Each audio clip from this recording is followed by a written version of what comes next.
Jésus. Comme Jésus est. Amen. Ça c'est fait par nous. Amen. On ne va pas dire que pasteur Thierry nous regarde, sinon on allait continuer. Amen. Amen. On va passer à la deuxième, alors on va prier.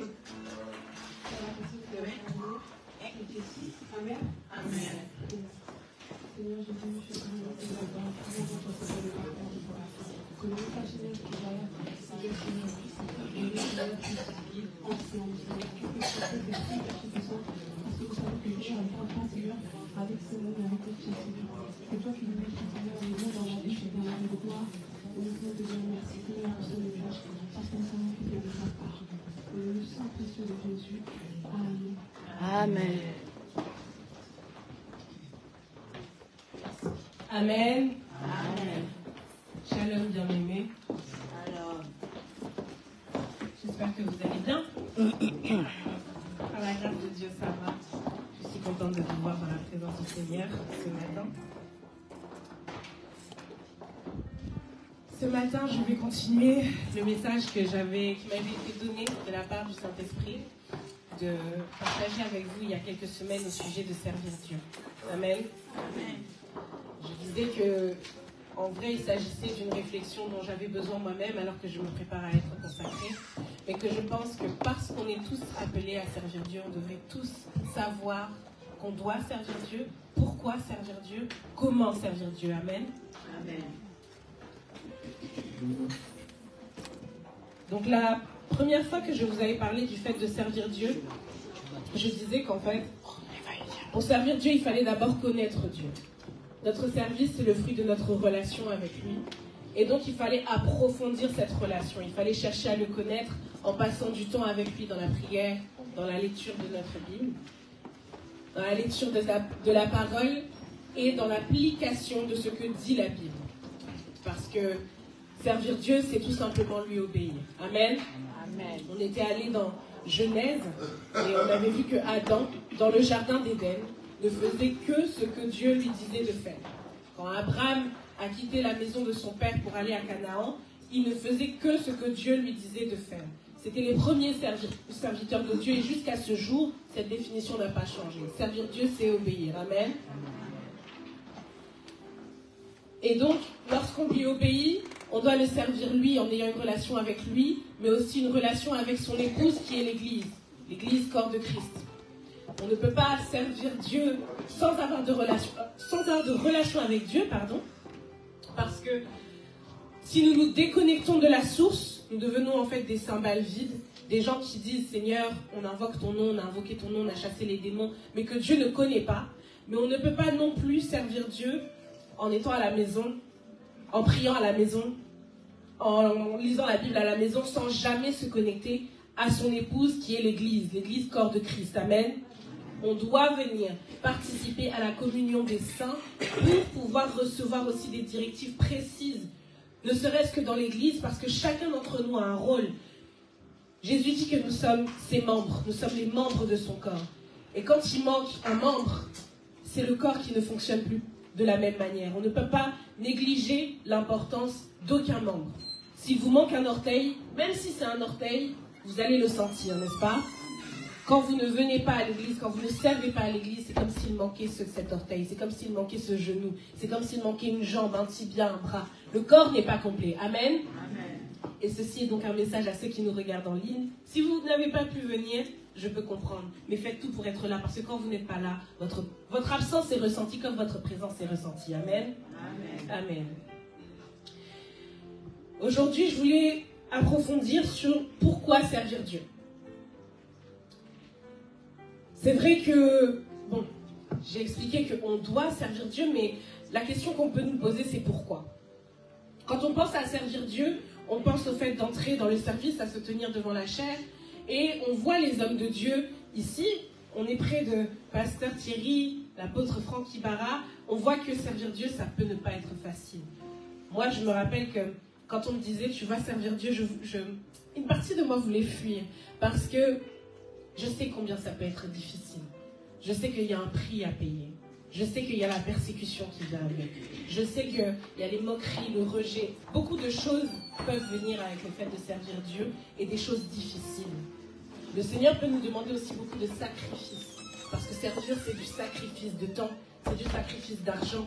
Parfois, Dieu peut se lever aujourd'hui et dire, cette personne-là, donne-lui telle somme d'argent, alors que cette somme, t'en avais besoin pour toi-même. Mais parce que tu es à son service, tu dois obéir. Et donc, quand on pense au fait de servir Dieu, on pense toujours aux difficultés. Mais ce matin, moi, je voulais me focaliser sur les bénéfices qu'il y a dans le fait de servir Dieu. Il y a des bienfaits dans le fait de servir Dieu. C'est la bonne part de servir Dieu. Et c'est ce qu'on va voir ce matin. Amen. La première raison pour laquelle on doit servir Dieu, c'est parce que c'est le but premier de notre existence. Deutéronome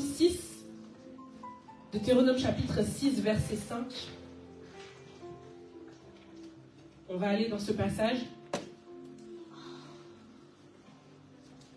qui dit « Tu aimeras l'Éternel, ton Dieu, de tout ton cœur, de toute ton âme et de toute ta force. » C'est le premier des commandements que le Seigneur donne à son peuple. Nous devons l'aimer. Nous devons l'aimer. Et quand on aime, on sert. Quand on aime, ça vient naturellement d'être au service. Dans Ecclésiaste 12:15, on va aller voir ce passage-là aussi.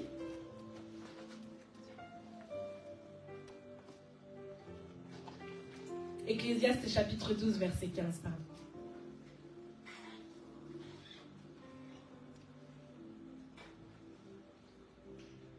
Écoutons la fin du discours. Crains Dieu et observe ses commandements. C'est là ce que doit faire tout homme. C'est là ce que doit faire tout homme. Si tu ne fais rien d'autre dans ta vie, fais au moins ça. Crains Dieu et observe ses commandements. Si tu ne sais pas quelle direction prendre dans ta vie, si tu ne sais pas pourquoi tu existes, tu ne sais pas pourquoi tu es né, crains Dieu, observe ses commandements. Tu ne sais pas ce que tu dois faire de ta vie, tu ne sais pas ce que tu dois faire de tes études, tu ne sais pas ce que tu dois faire de ton travail. Crains Dieu, observe ses commandements. Et au fur et à mesure, tu vas gagner en clarté. Et tu vas savoir exactement là où tu dois aller. C'est ainsi que l'on sert Dieu et c'est pour ça que nous sommes nous. La Bible dit aussi que Dieu a créé l'homme pour qu'il vive dans sa présence. En fait, il nous a créés parce qu'il voulait avoir une relation avec ses créatures particulières. Nous n'avons pas la relation avec Dieu que les animaux ont. Nous sommes littéralement créés pour vivre dans sa présence, baigner dans sa présence et vivre une relation d'amour. Et c'est la première raison pour laquelle nous devrions le servir. Comme je le disais, quand on aime, on se met premièrement et naturellement au service. La deuxième raison pour laquelle nous devrions le faire, c'est qu'en fait, c'est l'essence de notre ADN spirituel. Amen. Amen. Lorsqu'on sert Dieu, en fait, on manifeste la nature de Dieu qui est amour. Amen. Amen. On va aller le voir dans Genèse chapitre 1, verset 26. Et ensuite, on ira dans 1 Jean 4, 8.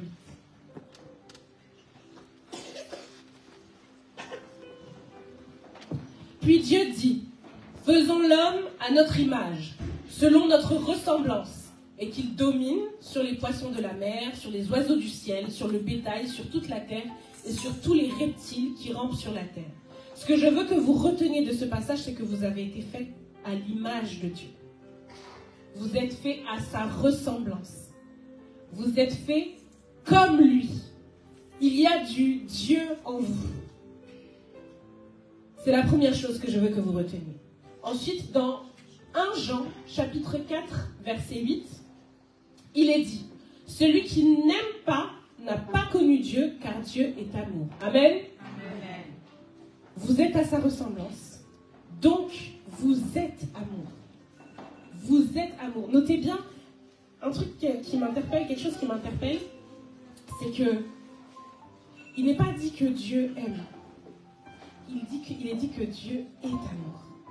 C'est-à-dire que ce n'est pas dans ce qu'il fait, c'est dans qui il est. Et de la même manière dont Dieu est amour, nous devons être amour, nous devons incarner l'amour. Ça doit être notre identité. Nous devons aimer Dieu et aimer les autres. Et en fait, quand on sert Dieu, on exprime juste le fait que nous sommes comme lui. Nous sommes amour. Amen. Amen. Qu'est-ce que dit Jean 3,16? Pour celles et ceux qui sont allés à l'école du dimanche ou du moins qui ont l'habitude d'aller à l'église, l'un des premiers versets qu'on apprend par cœur, et d'ailleurs j'aimerais que tous les enfants le retiennent, la semaine prochaine je vais vous demander de me le réciter par cœur, c'est que Dieu a tant aimé le monde qu'il a donné son Fils unique, afin que quiconque croit en lui ne périsse point, mais qu'il ait la vie éternelle. Amen. Amen. Dieu a tant aimé qu'il a donné. Il a tellement aimé qu'il a donné. Quand on aime, on donne. Quand on aime, on donne. L'une des choses que j'apprends avec l'amour, c'est que, vous voyez, dans le monde, on nous apprend que l'amour, entre un homme et une femme, c'est recevoir, c'est prendre. Moi, je veux un homme qui va avoir l'argent. Moi, je veux une femme qui va faire ci pour moi, faire ci pour moi. Mais en fait, Dieu nous apprend que dans ses lois, dans le royaume, on aime pour donner. Aimer, c'est donner. Aimer, c'est donner. Aimer, c'est sacrifier. On n'entre pas en relation avec Dieu pour se servir de lui. On n'entre pas en relation avec Dieu par intérêt. On aime, on rentre en relation avec Dieu parce qu'on veut se donner à lui. Parce qu'on veut lui donner notre temps. Parce qu'on veut lui donner notre vie.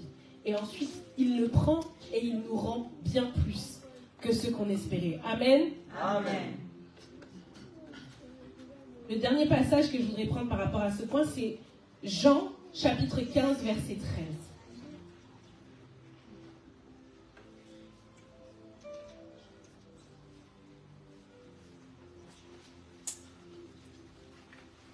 Il n'y a pas de plus grand amour que de donner sa vie pour ses amis. Amen.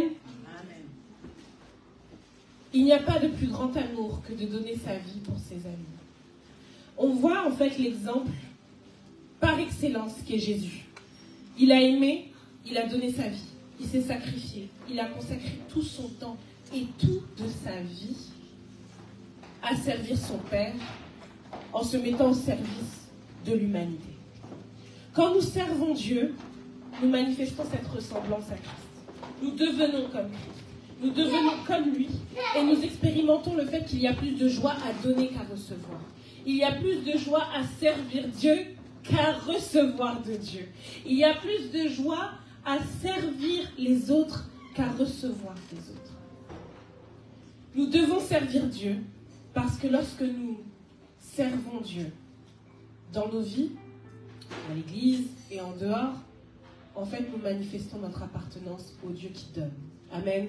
Au Dieu qui a donné sa vie, au Dieu qui a donné son temps, au Dieu qui a donné son amour, qui a donné tout ce qu'il avait pour que nous soyons sauvés. C'est la deuxième raison. La troisième raison, c'est parce que le service purifie. Amen. J'aime beaucoup cette formule, et Thierry et moi on l'utilise beaucoup. C'est que Dieu n'appelle pas les qualifiés, il qualifie ceux qu'il a appelés. La manière dont il les qualifie, c'est tout simplement en les amenant à devenir ce qu'ils ne pensent pas être. Il les transforme. Et ça commence avec un oui. D'abord, tu dis oui. D'abord, tu dis, ok Seigneur, me voici. Et ensuite, il travaille sur tout ce qui ne va pas. Dans ton caractère, dans ta vie, ce qui te manque. Il change ces choses quand tu lui dis oui. Mais c'est le service qui te purifie.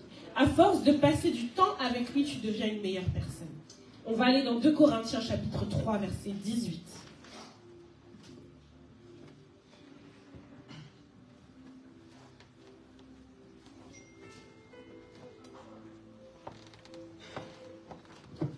Nous tous qui, le visage découvert, contemplons comme dans un miroir la gloire du Seigneur, nous sommes tous transformés en la même image, de gloire en gloire, comme par le Seigneur, l'Esprit. Amen. Amen. Lorsque nous sommes au service, si ton service est sincère, si ton service est réel, si tu aimes Dieu en esprit et en vérité, tu ne peux pas servir Dieu et rester la même personne. Tu ne peux pas passer du temps avec une personne H24 et ne pas te faire influencer par cette personne. Et en fait, lorsqu'on sert Dieu, on n'a pas d'autre choix que de passer ce temps avec le Seigneur. On n'a pas d'autre choix parce que il faut se rendre digne. Il faut que, lorsque je me présente ici, le message que je vous apporte, ce n'est pas ce qui est sorti de mon intelligence, c'est ce que le Seigneur m'a donné. Et donc, plus je passe du temps avec le Seigneur, et plus je me mets à lui ressembler. Plus je passe du temps à être à son service, plus j'en apprends sur ses habitudes, sa manière de penser, sa manière de voir, et je peux l'imiter. Le service à Christ purifie parce qu'il transforme, parce qu'il nous oblige à passer du temps avec lui, et que lorsque nous contemplons la gloire du Seigneur, lorsque nous observons comment il était, comment il agissait, comment il pensait, comment il avait de la compassion pour les gens, finalement, cette compassion commence à nous influencer, ça nous contamine. Amen. Amen. Le service à Christ nous contamine de sa nature. Il nous contamine de son caractère. Et nous sommes transformés en la même image. La même image, c'est la gloire du Seigneur. Nous devenons comme Christ. Le service au Seigneur purifie. Quand on sert Dieu, l'un des exemples qui illustre ce fait, c'est dans ma vie, c'est que à partir de l'année dernière, je me rappelle avoir fait une prière, non, c'était il y a 2 ans. Je me rappelle avoir fait une prière en disant, écoute Seigneur, moi le ministère, je ne suis pas dedans. Enfin, ça ne m'intéresse pas trop. Tu sais, si tu peux me laisser derrière mon piano, ça me va. Mais si tu m'appelles au ministère, alors donne-moi un ministère qui fait comprendre à n'importe quelle personne qui me regarde qu'elle a sa place dans ton royaume. Et parce que j'ai fait cette prière, en fait, ça s'est manifesté mon changement s'est manifesté par une capacité à littéralement trouver des excuses pour tout le monde. C'est-à-dire que quand quelqu'un fait mal, quand quelqu'un m'offense, j'ai plus le droit de rester en colère contre lui parce que je sers Dieu. Il faut que je trouve un moyen de lui pardonner. Il faut que je trouve un moyen d'avoir une explication à son comportement pour pouvoir passer outre. Parce que, quoi qu'il arrive, je ne peux pas garder cette rancune en moi. Je sers Dieu. Je ne peux pas garder la colère en moi. Je sers Dieu. Autant vous dire que j'ai dû arrêter de bouder mon mari. À la maison, ça a été difficile. Moi qui étais une grande boudeuse. J'ai dû apprendre à vraiment passer outre très rapidement. À ne plus voir l'offense. Et si je me sens offensée, m'asseoir avec le Seigneur pour dire, bon, Seigneur, je ne dois pas garder cette offense. Aide-moi à aimer cette personne comme tu l'aimes. Amen. Et ça n'aurait pas été possible si je n'avais pas dit au Seigneur, je t'appartiens. Si je n'avais pas reconnu qu'en fait, non, j'appartiens à un Dieu qui est amour. Je ne peux pas ne pas être amour. Je n'ai pas le droit.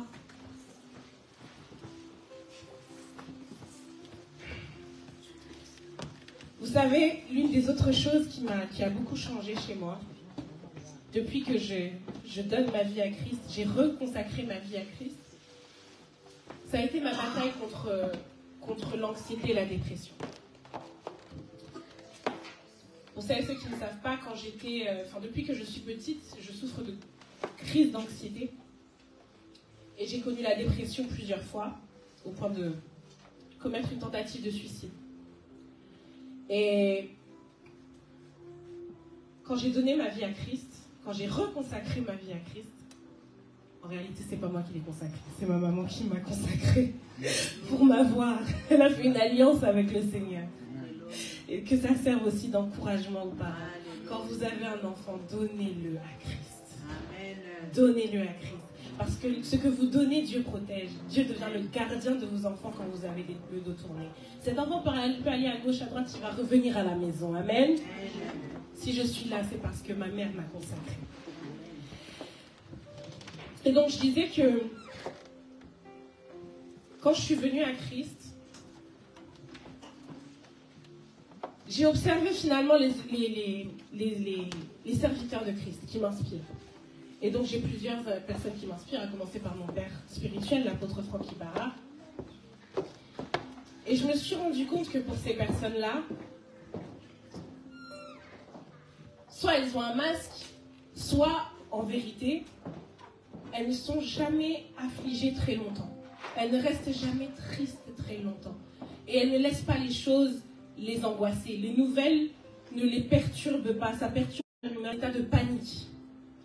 Et quand je suis revenue à Christ, j'ai dit, Seigneur, moi je veux cette stabilité. J'en ai marre d'être angoissée pour tout. Et à force de passer du temps avec le Seigneur, et à force de passer du temps à lire la parole et à l'accepter pour moi-même, l'anxiété a commencé à partir. En fait, c'est pas qu'elle n'est plus là, c'est pas qu'elle ne se présente plus, mais c'est qu'elle a beaucoup moins de pouvoir dans ma vie. Amen. L'anxiété ne m'empêche plus de sourire. L'anxiété ne m'empêche plus d'être disponible pour ma maison. L'anxiété ne m'empêche plus de travailler. L'anxiété ne m'empêche plus d'avancer. L'anxiété, j'en ai été libérée, elle n'est plus mon maître. C'est Christ mon maître. Amen. Et c'est la délivrance qui arrive lorsqu'on sert Christ. Lorsqu'on se met disponible à Christ. Parce que je sers Christ, je ne peux pas me permettre de laisser l'anxiété me garder captive. Je ne peux pas me permettre de laisser la tristesse me garder captive. La joie du Seigneur est ma force. J'ai tel problème, c'est l'Éternel qui va s'en charger. Ok, je souffle. Sur le moment, on souffle. Ok, on souffle. Ok, il y a des moments où je peux pleurer. D'accord, on va pleurer 2 secondes. Mais il y a un moment, au bout de 5, 10 minutes, 15 minutes, 2 heures grand max, je reprends les armes. Amen. Parce qu'il y a un Dieu vivant au ciel, qui m'aime, qui me protège, qui m'a promis qu'il pourvoirait, qui m'a promis qu'il me protégerait. Il a promis toutes ces choses à ceux qui le servent. Et c'est mon point suivant. Servir Christ, ça nous purifie. Servir Christ fait de nous des personnes meilleures. Servir Christ, ça nous guérit. La 4e raison pour laquelle nous devrions servir Christ, c'est que, ce que je disais il n'y a même pas 5 minutes, c'est que ses promesses, les bénéfices, les privilèges, vous savez les slogans que nous les chrétiens on aime bien utiliser, je suis la tête et non la queue. Je suis l'héritier du royaume.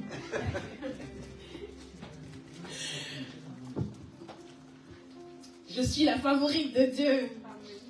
Je suis aimée, je ne peux pas échouer, toutes ces choses-là. C'est quoi toute arme forgée contre moi est nulle et sans effet, et tout ça. Ce sont des promesses qui, quand on replace ça dans la lecture et dans le contexte de la Bible, au moment où Dieu dit ça, il ne dit pas ça à tout le monde. Il parle à ses serviteurs. Ces privilèges sont réservés à ses serviteurs. Deutéronome, chapitre 28, versets 1 à 13.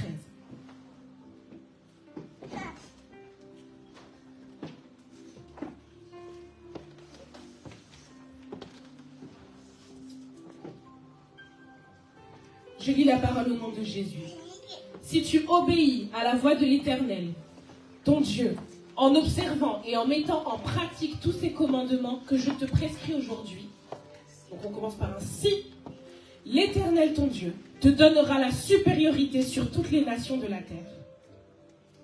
Donc on peut continuer.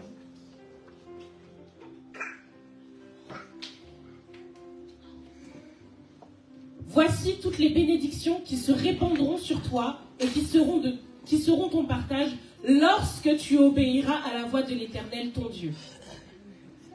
Tu seras béni dans la ville, tu seras béni dans les champs. Le fruit de tes entrailles, le fruit de ton sol, le fruit de tes troupeaux, les portées de ton gros et de ton menu bétail, toutes ces choses seront bénies. Ta corbeille et ta huche seront bénies. Tu seras béni à ton arrivée et tu seras béni à ton départ.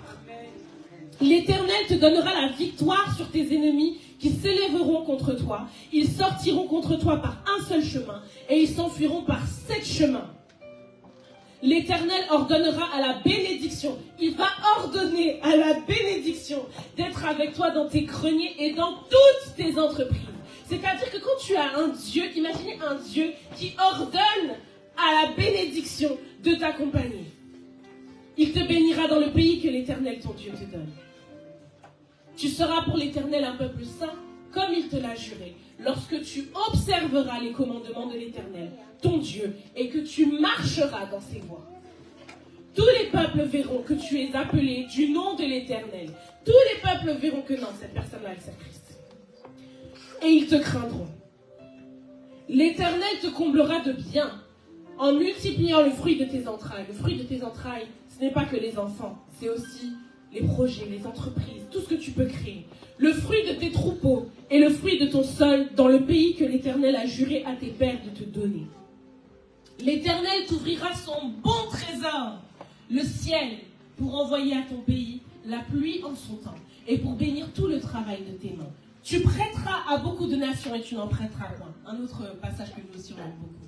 Ouais, moi je suis là, je suis là pour prêter. Je dois devenir de ceux qui empruntent, qui prêtent, pardon. Je dois devenir de ceux qui prêtent, pas de ceux qui empruntent. Il faut servir Dieu pour atteindre cette dimension-là.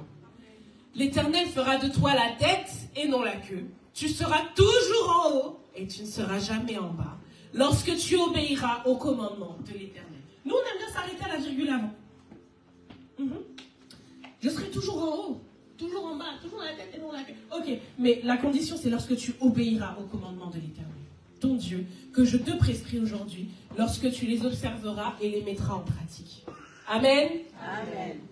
Vous voyez, c'est beaucoup de belles promesses. Et toutes ces choses, l'Éternel en est capable. Mais à chaque fois, il le rappelle, c'est lorsque nous observons et mettons en pratique ce qu'il nous dit de faire. Lorsque nous obéissons, lorsque nous le servons, c'est ça qui est attaché. C'est cette promesse qui est attachée à ceux qui servent. Je continue. Si vous n'êtes pas convaincus, Ésaïe 54, 17.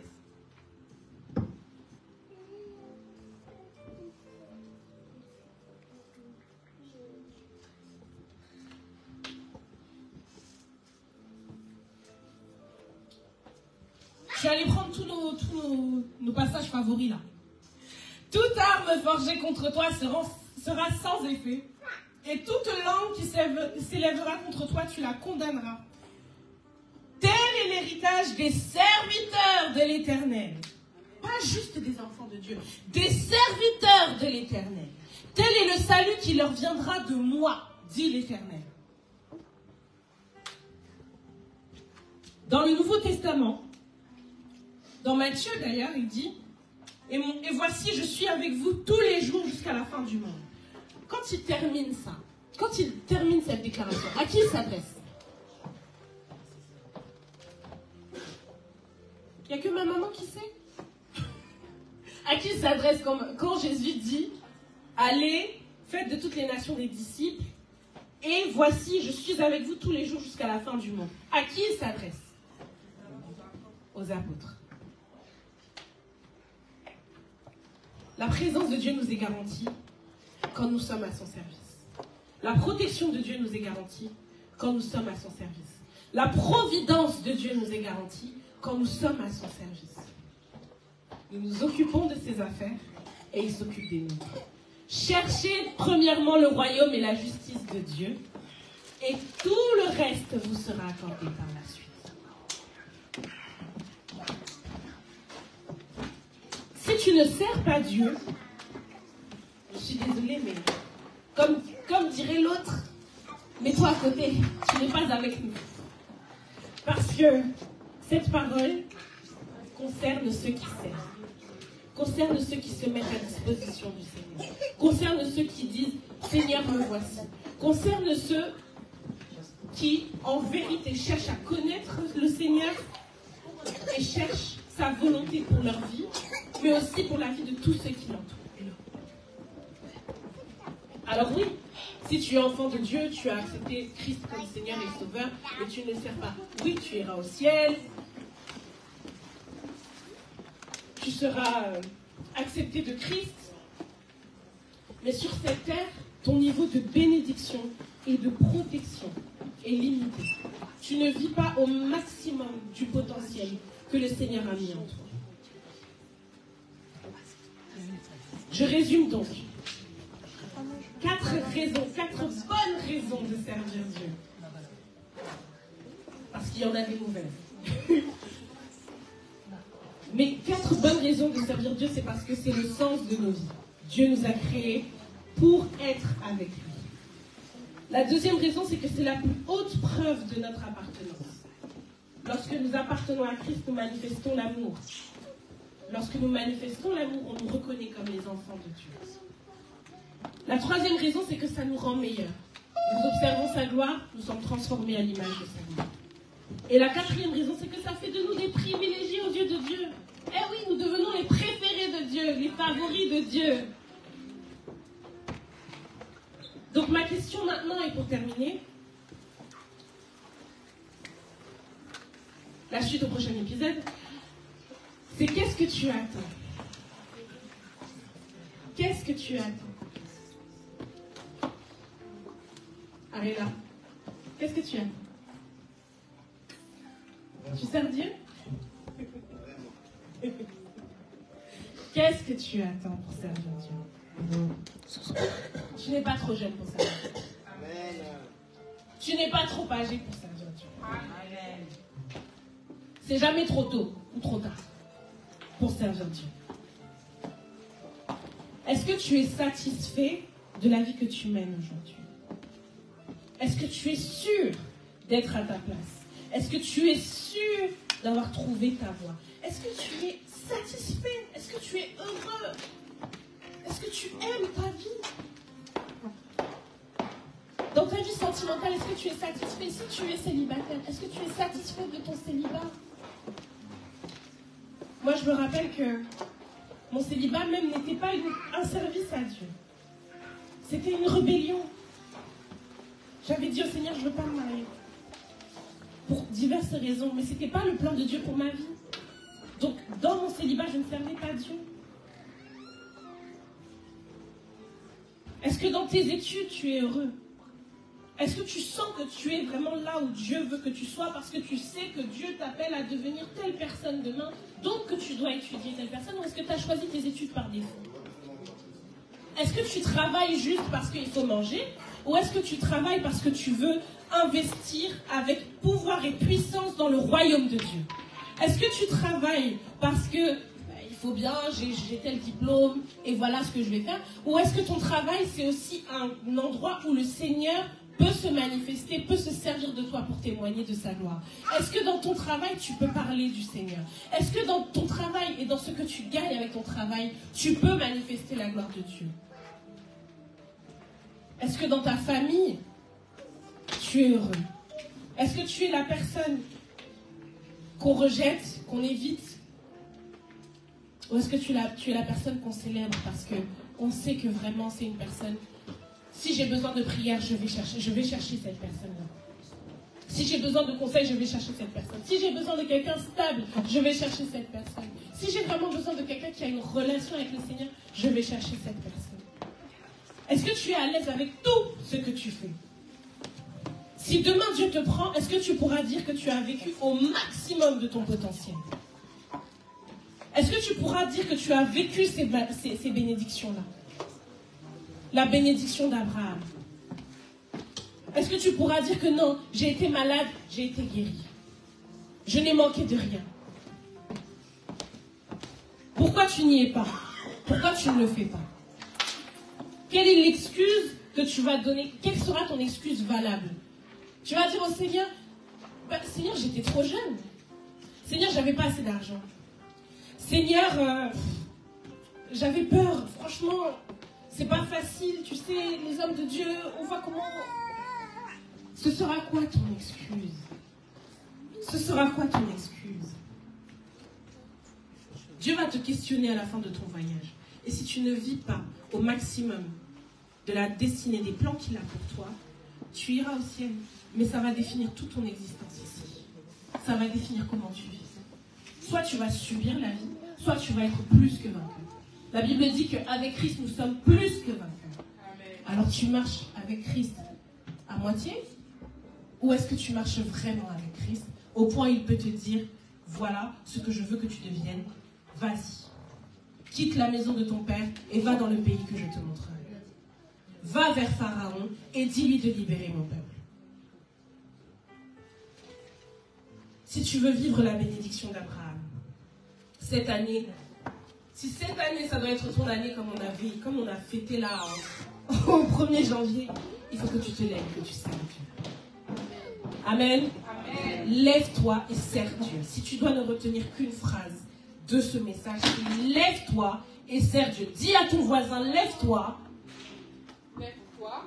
Regarde ton voisin, dis-lui, lève-toi et sers Dieu.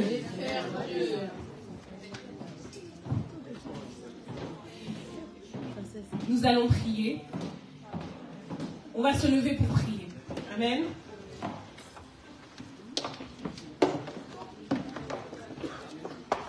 Oui, levez-vous aussi en physique, c'est prophétique.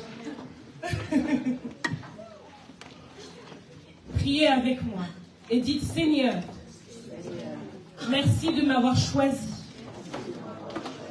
pour travailler avec toi à l'avancement de ton royaume sur cette terre, pour participer à la glorieuse exécution de ton plan merveilleux pour ma vie et pour tous ceux qui m'entourent, de près ou de loin. Pardonne-moi d'avoir négligé ton service. À partir d'aujourd'hui, je refuse de vivre une vie sans but. Je veux être là où tu m'attends, au bon endroit, au bon moment. Montre-moi quelle voie tu veux que je prenne. Fais de moi qui tu veux que je sois, qui tu dis que je suis, dans cette église, dans ma famille, dans ma carrière, pour mes amis. Aide-moi à devenir un bon et fidèle serviteur qui fera ta joie jusqu'à ton retour. Au nom de Jésus. Amen. Amen. Amen. J'ai hâte de vous voir entrer au service. Amen. Et de vous voir à ma place demain. Amen. Amen. Amen.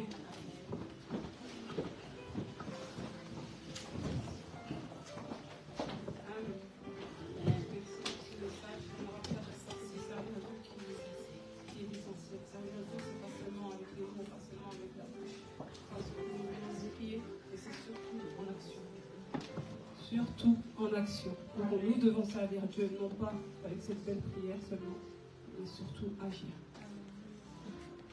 On a besoin de main parce qu'après le culte, il y a le ménage aussi à faire.